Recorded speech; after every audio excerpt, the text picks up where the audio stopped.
Hello everyone, many people say Dark Souls 2 has the worst runbacks among all Souls games, and lastly are very unfair, way too brutal towards players. And in this video I'll try to prove why this is not really true, while explaining what's the real problem of Dark Souls 2 runbacks. Okay, first to start with runbacks that have zero, like absolutely no justifying no matter what. First is Frigid Outskirt, whose developer should receive something like that every day until he dies, and the other one is Blue Smelter Demon's runback. Holy shit, the runback to this blue robot is just unreasonably brutal. Yeah, there is a very fast shortcut towards him, but honestly, I have no idea how you can use this shortcut without cheats. Now about the runbacks that absolutely don't deserve the hate they get. First and most obvious is the runback to Gang Squad. I will tell you one thing and I want to take it seriously. The runback to Relana and Placidusax from Elden Ring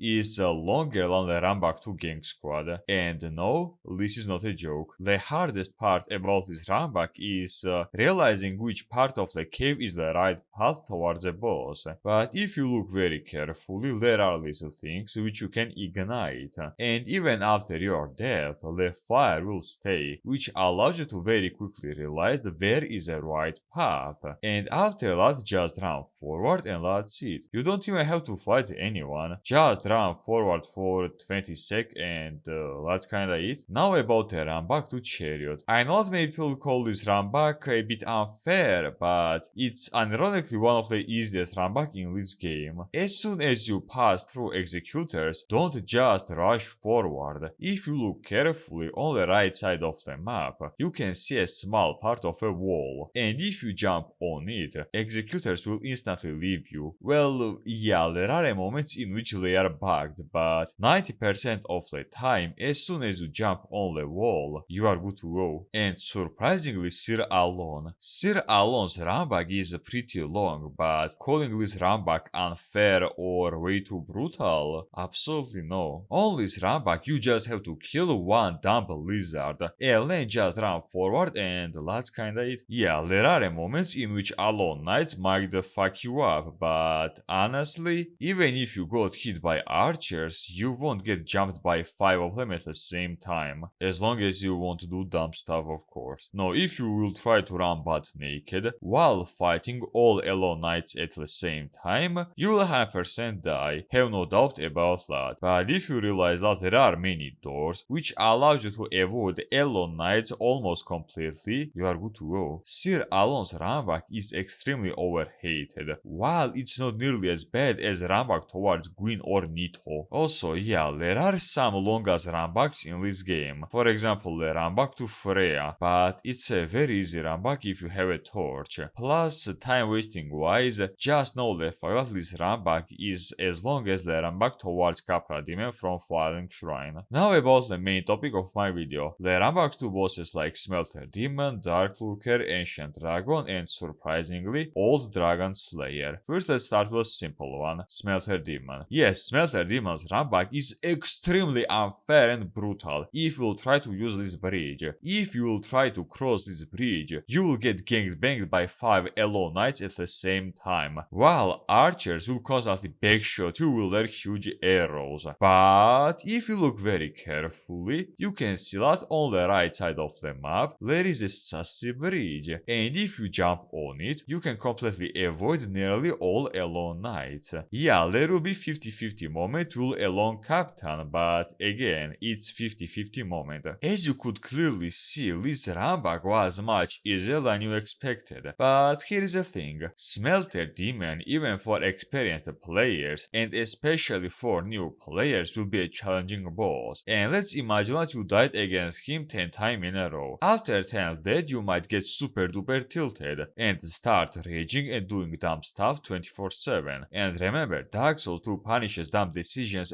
very hard, which will tilt you even more. And at some point you might say, nah, fuck this shit, I'm out. Objectively speaking, I know that this runback is not unfair, but I remember how on my first playthrough, I was so tilted fighting Alone Knights and getting my ass whooped by Smelter Demon that at some point I just said, nah, fuck this shit, I will summon Lucatiel because I am not trying to this boss again. And also, let's say how it is. It's very hard to notice this bridge, and you might not even realize what exactly even is this bridge purpose. Now let's talk about Dark Lurker. Is his runback hard or maybe brutal? Absolutely no. You just have to kill 3 NPC and 1 tree, and you're good to go. Unless you got really unlucky against Havel, you won't get jumped by 4 of them at the same time. One by one, they are very easy. But here is the thing. They take a solid amount of time to kill. And let's imagine that you are getting absolutely demolished by Dark Lurker. Each time you die, you realistically saying have to kill a mini gang squad over and over. And sooner or later you might blow up and rage. Because it's very annoying to spend around 2 min on fighting mini version of gang squad over and over while try harding one of the hardest boss in this game. Now Ancient Dragon. Well, this runback is a very interesting situation. This is one of the most interesting runback in this game. In this location you have to fight against 3 Drake Keepers and 1 Dragon Soldier mini boss who you have to kill only once. In my opinion this location is very interesting runback wise because there is anti-boss rush mechanic, but also you are not getting jumped by 10 dudes at the same time. But I will shoot my own leg and say this much. Despite the fact that I like the idea behind this runback, I gotta admit that this is extremely annoying runback. Ancient Dragon is extremely annoying and tanky boss, and on average his boss fight lasts around 3 or 4 min. And after tryharding him for 1 hour, you realize that you spend nearly half of the time on a runback, which can last on average for 1 min and 30 seconds. Remember, you can't run forward and ignore big dudes, because if you do that, small dudes will jump you and you'll have zero chance to survive them. Once again, this runback is not hard or unfair or way too brutal. You always fight in a 1 against 1 duel against 3 dudes, which you can kill plus minus easy. But despite that, this runback can be very annoying.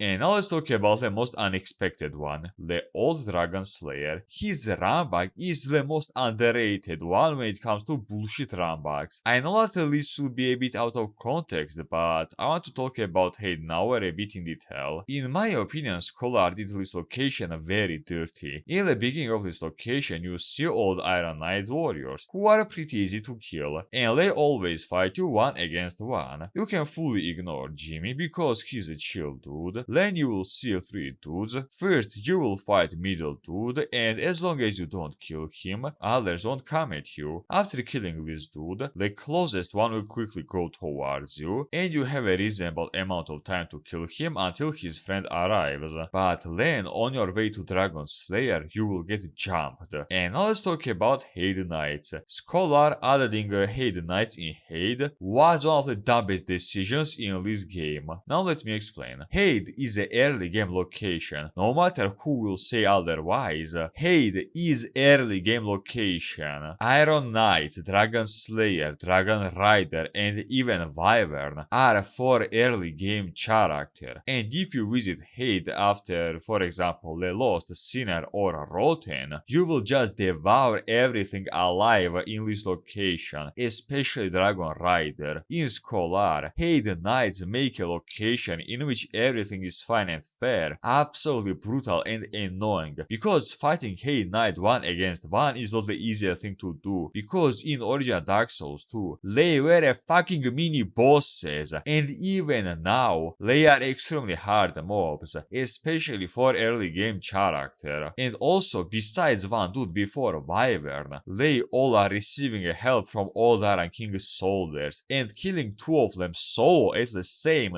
time without luring Haid Knight over and over is not the easiest task, unless you are a perigod of course. Yes, in the beginning they are passive, but as soon as you kill Dragon Rider, they will wake up and they will hunt your ass. And if you are a very bad player and if you didn't kill Dragon Slayer on your first try, each time you die, you have to spend insane amount of time on clearing this location. Also, don't you even think about running away from Haid Knights. They are very fast mobs and you will 100% receive something like that if you try to simply run away from them. And this is what mentioning Wyvern, who can go fuck himself. Other runbacks in Dark Souls 2 are either very very short or are very easy, and I don't see a purpose to talk about them. For example, Rats, Reime, Velsta, Lelos, Sinner, Elana, and many more either have very easy or almost non-existing runbacks. Okay, now let's have a small conclusion. Dark Souls 2 runbacks are not as brutal or unfair as you think. Yeah, some of them are bullshit, but most of the time, Dark Souls 2